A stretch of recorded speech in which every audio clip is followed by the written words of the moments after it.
The good news is that the faster we improve health, the faster family size goes down.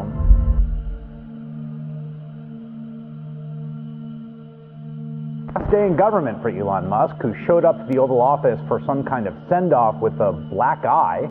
The New York Times reports that Musk's drug consumption went well beyond occasional use.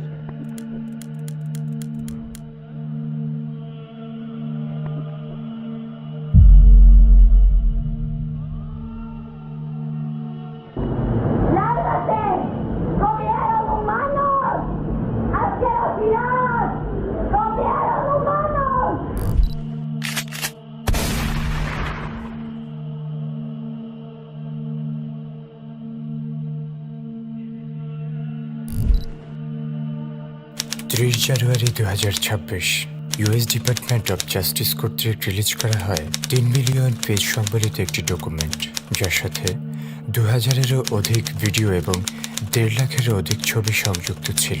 এই ডকুমেন্টটি অ্যাপস্টেট file নামে সামাজিক মাধ্যমগুলোতে ব্যাপক আলোড়নের সৃষ্টি করে। যে ডকুমেন্টে Bill Gates, Elon Musk, Trump সহ আমেরিকার ধনকুব ও প্রভাবশালী ব্যক্তিবর্গদের নারী ও শিশু পাচার, শিশু ধর্ষণ, এমনকি ক্যানিবালিজমের মতো লোমহর্ষক ও পাশবিক কর্মকাণ্ড উঠে আসে। এই উঠে অবস্থানকালে সে আফ্রিকান আমেরিকান পুরুষদের সঙ্গে শ্বেতাঙ্গ স্বর্ণকেশী নারীদের যৌন সম্পর্ক করতে দেখেছে, যাদের প্রত্যেকেই সহবাসের সময় রক্তক্ষরণে আক্রান্ত হয়েছিল। সেও এক ধরনের পুজোর বলে শিকার হয়, যেখানে তার পা সিমিটার দিয়ে কাটা হয়েছিল, তবে কোনো স্থায়ী দাগ পড়েনি। ইউটে থাকা অবস্থায় সে দেখেছে শিশুদের দেহ খণ্ড করা হচ্ছিল, তাদের আঁতি বের করে নেওয়া হয় এবং কিছু ব্যক্তি সে আঁতি থেকে নিঃসৃত মল ভক্ষণ করছিল। সে জর্জ বুশ একের দ্বারা ধর্ষিত হয়েছিল।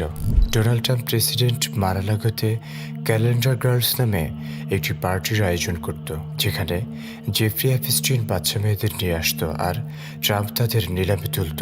সেই শিশুদের লজ্জাস্থানের ভেতরে নিজের একটি আঙ্গুল প্রবেশ করাতো, যার অবস্থার উপর ভিত্তি করে তাদের মান নির্ধারণ করত। তার এই অনুষ্ঠানে প্রাপ্তবয়স্ক পুরুষেরা অতিথি হতো, যাদের মধ্যে Elon Musk, Donald Trump, Ivanka Trump, Eric ট্রাম্পেরও উপস্থিতি ছিল। নথির মধ্যে থাকা একটি খসড়ায় মেলে অ্যাপস্টেন অভিযোগ করেছিল বিল গেটস বিবাহ বহির্ভূত সম্পর্কের সঙ্গে যুক্ত ছিল এবং রাশিয়ান মেয়েদের সঙ্গে অনৈতিক সম্পর্কের পরিণতি সামলানোর জন্য তার কাছে ওষুধ আনার ব্যাপারে সাহায্যও চেয়েছিল। অ্যাপস্টেন ফাইলের 30 লক্ষাধিক পেজের তথ্য, ছবি এবং ভিডিওর মধ্যে হয়তো এমন অনেক লোমহর্ষক ঘটনা রয়েছে যা হয়তো এখন আমাদের চোখের আড়ালে রয়ে গিয়েছে, আর এর বাইরে হয়তো এমন অনেক তথ্য রয়েছে যা কখনো প্রকাশই হয়নি। অ্যাপস্টেন ফাইলস পশ্চিমা শয়তান পূজারী, নোংরা, অসভ্য জাতির অন্ধকার জগতের যে বিশাল আইসবার্গ, তার কেবল উপরের দৃশ্যমান একটি অংশ। নিশ্চয় এর প্রকাশিতের চেয়ে অপ্রকাশিত অংশটি অধিকতর নিকৃষ্ট। অ্যাপস্টেন ফাইলস যেন ছিল রবের বেঁধে দেওয়া নিয়মকে তোয়াক্কা না করে প্রকট সীমা লঙ্ঘনে মেতে উঠলে মানুষ যে কতটা বর্বর হতে পারে তার একটি ক্ষুদ্র নমুনা।